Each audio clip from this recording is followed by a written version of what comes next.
Hey guys, we are here to review Batman Arkham Asylum, and Batman is one of my all-time favorite superheroes, so I am really excited about this. He's the best. That's all you have to say about it? Yesh. Alright, well obviously Matt is here too. Hi. Arkham Asylum is a third-person action-adventure game with a little bit of stealth combined. And in this game, you not only fight the Joker, but you also fight a bunch of other villains as well. But I'll let Matt tell you about the plot. So in this game, basically, Batman has captured Joker after what he admits was kind of an easy confrontation, and so he takes him to Arkham Asylum, where he's going to be held. Arkham Asylum for the criminally insane, I should say. And you know how it goes. Joker breaks free, and he traps Batman inside the asylum, and decides to toy around and have fun with him. And as he says, the inmates are now running the asylum, and so as Batman, you kind of have to explore the asylum, unlocking new gadgets and tricks along the way to stop the Joker and the various villains that are now loose And inside. put the hell back that has broken loose as well.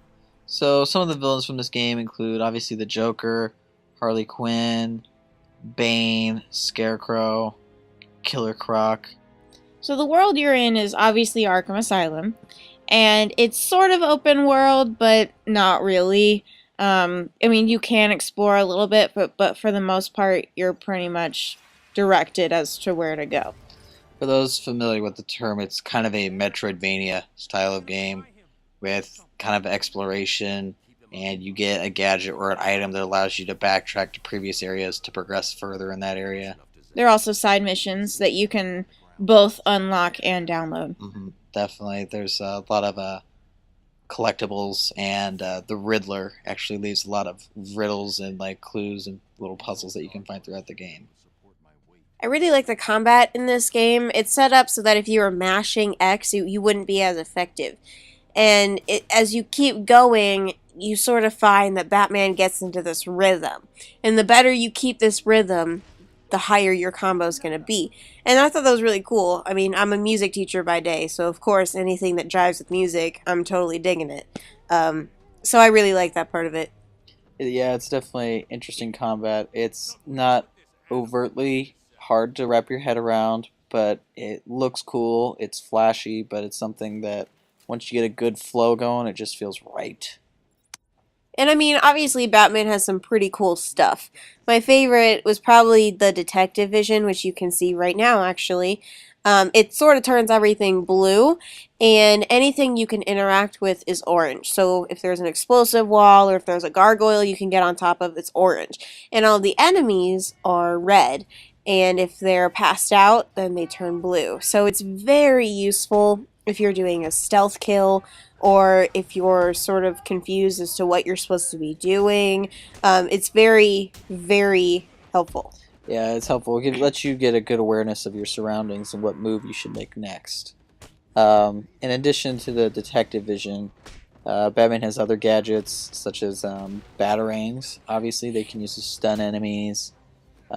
Explosive gel that he can use to blow up walls. There's also the bat claw that you can use to pull enemies towards you, pull down structures, that kind of thing. So he has a variety of gadgets at his disposal in addition to the normal melee combat. And it's kind of cool, the explosive gel, when he sprays it on, it makes a bat. It's the bat symbol. It's very Yeah, nifty. you like that? Like that. She likes that. And then he also has triple batarangs, which is really badass. What's better than one batarang, Megan? 3. Bada boom. One of my favorite things about the game is the voice acting. Several of the characters, or the voice actors rather, from the Batman animated series from the 90s reprise their roles here, including Kevin Conroy as Batman and Mark Hamill, aka Luke Skywalker, as the Joker. And these two, I mean, the Nolan trilogy of Batman movies is pretty great, but those two voices are what I think of when I think of Batman and the Joker. They're just iconic to me. It is a very, very good. And they have a nice play, too. Yeah, there's a very good back and forth, and I mean all the voice acting in this game in general. I just thought was pretty damn good. Keeps you immersed in the world. I really like Harley Quinn, but then again, I just like Harley Quinn. I think she's also from the TV show, from the cartoon. Oh. I don't remember the actress's name, but I believe she's also reprising her role. Well, very nice. Um, Another thing that I liked about the game was the Riddler riddles slash puzzles. Early on in the game, there's a voice recording with the Riddler, and he gives you like a riddle, and you have to use like the detective vision to kind of like take a picture of lining something up in the environment to solve a riddle. And I really liked going through and doing all these because some of them were really neat, and like they were hints at like other like Batman villains in the asylum based on like little things that you would uncover, and it would unlock profiles of different Batman villains, some that are maybe more obscure that you never even heard of.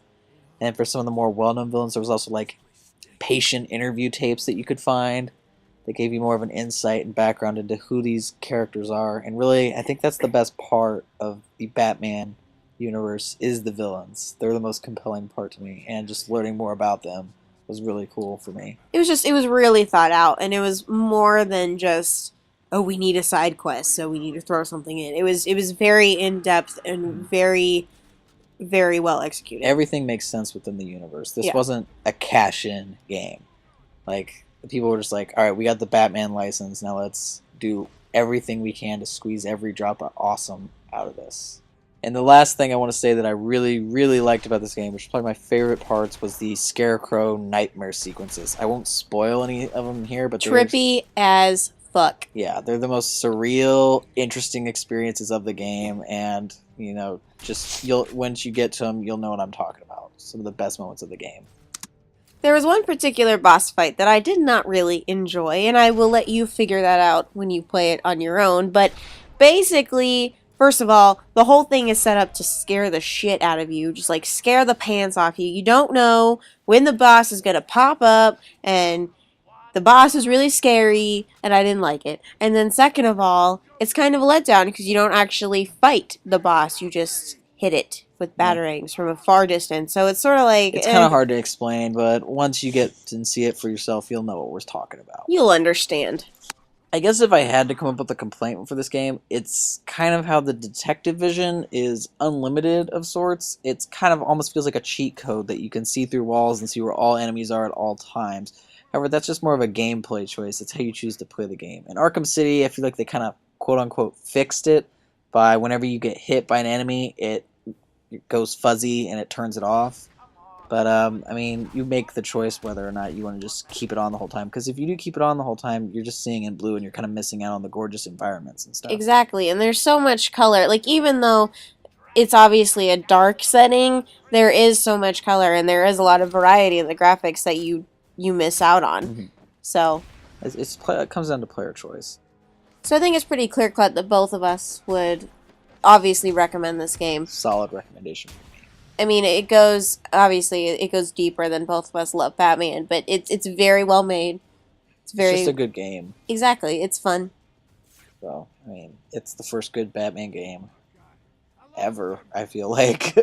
And if you like this one, you'll also like Arkham City, and hopefully Arkham Origins, fingers crossed. Yes. Oh, God. Thanks for watching, though, guys. Like I said, solid recommendation from us. And I guess we'll see you guys next time. Peace out. Gotta say, I thought you'd last longer.